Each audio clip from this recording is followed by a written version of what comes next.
What is a good short prayer to say when we sense something evil nearby? Usually what I'll do is like the prayer to Saint Michael, or I'll just simply ask Our Lady to wrap me in the mantle of her protection, and then I'll make an act of confidence in her, because very often when we sense something like that, what the demons are going to try and capitalize on is the fear that you become afraid. And so what you want to do is just make an act of confidence in Our Lady and our Lord, and then just try and relax. And then usually what will happen is that experience will stop, usually. Father, how effective is the Saint Benedict Medal, and how can we use it properly for spiritual protection?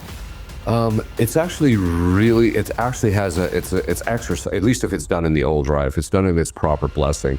There's an actual exorcism that's done over it before it's blessed. And so as a sacramental, it's extraordinarily powerful. It's especially, people wear it, and I think that that's actually a good thing. I'd recommend that.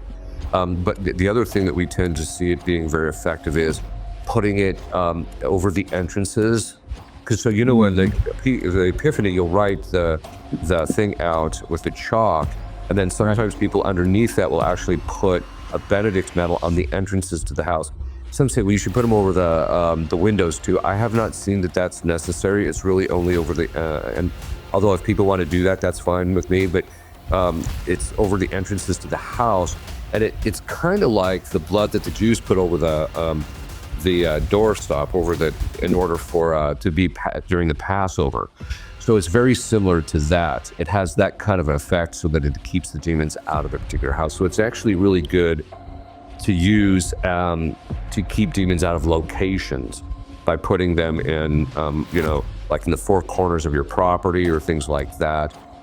We've found that has a particular beneficial effect in relationship to it. So, but the Benedict medals are very efficacious. It's one of those sacramentals that the church has recommended in spiritual warfare for, I don't know, about 1,500 years, I think. Yeah, you can do that when you're building it.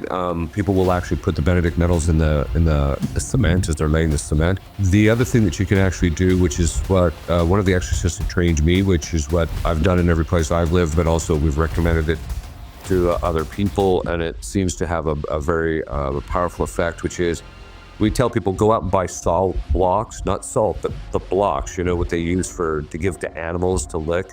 So go out and buy those. They don't have to be very big. Buy those. And then what you do is you bury and you have those exorcised and blessed in the old rite, the salt blocks.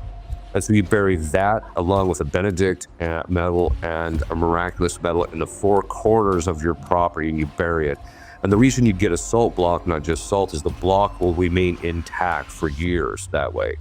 But then by putting it in the four corners of your property, it'll have a significant effect spiritually of keeping the demons out of that area. It's similar, it's analogous to saying the parameter prayer in my book on deliverance prayers. It's similar to that.